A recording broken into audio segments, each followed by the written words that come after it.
दोस्तों, मौजूदा समय में भारत कई महत्वपूर्ण रक्षा प्रणालियों के विकास पर काम कर रहा है, जिसके तहत हम अपने रिसर्च एंड डेवलपमेंट की क्षमता को भी तेजी से बढ़ा रहे हैं। लेकिन इस बात में कोई भी शक नहीं है कि अगर इन सभी हथियारों में कोई ऐसा हथियार है जो कि इस पूरे रीजन के पावर बैलेंस को बदलने की क्षमता रखता है, तो वह है भारत का पहला स्वदेशी 5वीं पीढ़ी का फाइटर विमान एमका, जो की एक बेहद ही एडवांस फाइटर विमान होने वाला है और कई मायनों में भारत का एमका अमेरिका के F-22 रैप्टर को भी टक्कर देने की क्षमता रखता है, क्योंकि इसे विकसित करते समय भारत इसमें बेहद एडवांस कंप्यूटर एल्गोरिथम और सिस्टम का इस्तेमाल कर रहा है। लेकिन इस प्रोजेक्ट की सबसे बड़ी चुनौती इस फाइटर विमान में लगाए जाने वाले इंजन बने हुए हैं, जिन्हें विकसित करना काफी जटिल प्रक्रिया है। इसी वजह से भारत ने शुरुआती दौर में इसमें अमेरिकी इंजन को लगाने का फैसला किया है। लेकिन ये बात भी एक तथ्य है कि हम अमेरिकी इंजन को हमेशा के लिए एमका में इस्तेमाल नहीं कर सकते और एक स्वदेशी इंजन होना काफी जरूरी है, जिसकी इंटेलेक्चुअल प्रॉपर्टी राइट्स यानी कि IPR भी भारत के पास हो, ताकि हम उसे इंजन को अपने मनचाहे तरीके से इस्तेमाल कर सके और भविष्य में एमका के निर्यात में भी हमारे लिए कोई परेशानी ना खड़ी हो, जिसके लिए अब भारत के पास एक काफी महत्वपूर्ण अवसर मौजूद है। दरअसल जापान, ब्रिटेन और इटली एक साथ मिलकर एक नए फाइटर विमान को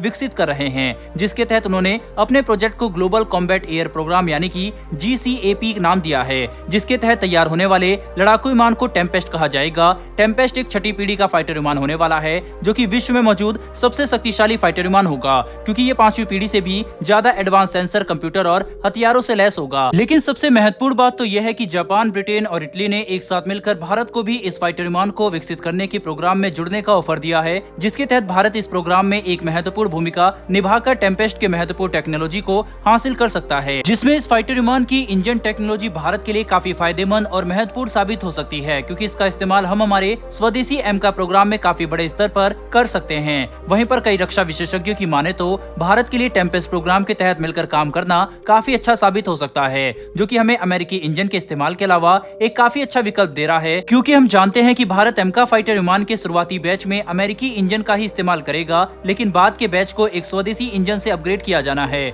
जिसके लिए हम फ्रांस, ब्रिटेन या अमेरिका में से किसी एक के साथ मिलकर पार्टनरशिप के तहत काम करेंगे। ऐसे में अगर भारत पहले से ही तेजी से चल रहे टेम्पेस्ट प्रोग्राम का हिस्सा बन जाता है, तो न कि सिर्फ हम काफी जल्दी एमका के लिए एक शक्तिशाली इंजन का विकास कर सकेंगे, बल्कि हमें उस इंजन की टेक्नोलॉजी भी मिल जाएगी, जो कि हमें अमेरिका की तरफ से नहीं मिल रही है। साथ ही अगर भारत टेम्पेस्ट प्रोग्राम में एक महत्वपूर्ण भूमिका निभाता है, तो हम इस इंजन की IPR भी हासिल कर सकते हैं, जो कि हमारे लिए काफी बड़ी उपलब्धि होगी। हालांकि भारत के इंटरेस्ट को ध्यान में रखते हुए अमेरिका ने अपने इंजन की लिमिटेड ट्रांसफर ऑफ टेक्नोलॉजी के साथ लोकल असेंबली लाइन तो ऑफर की है, लेकिन अभी ये बात कंफर्म नहीं है कि क्या अमेरिका भारत को अपने इंजन की क्रिटिकल टेक्नोलॉजी के साथ साथ IPR देगा या फिर नहीं, क्योंकि यह इस बात को निर्धारित करने में काफी महत्वपूर्ण भूमिका निभाएगा कि भारत अमेरिका के साथ इंजन के क्षेत्र में आगे बढ़ता है या फिर नहीं। वहीं पर यह बात भी साफ है कि भारत 200 से ज्यादा एमका फाइटर विमान भविष्य में इस्तेमाल करेगा। वहीं ऐसे में हम किसी ऐसे इंजन के साथ इन्हें अपग्रेड नहीं कर सकते जिसकी ना तो 100% ट्रांसफर ऑफ टेक्नोलॉजी हमारे पास है और ना ही IPR,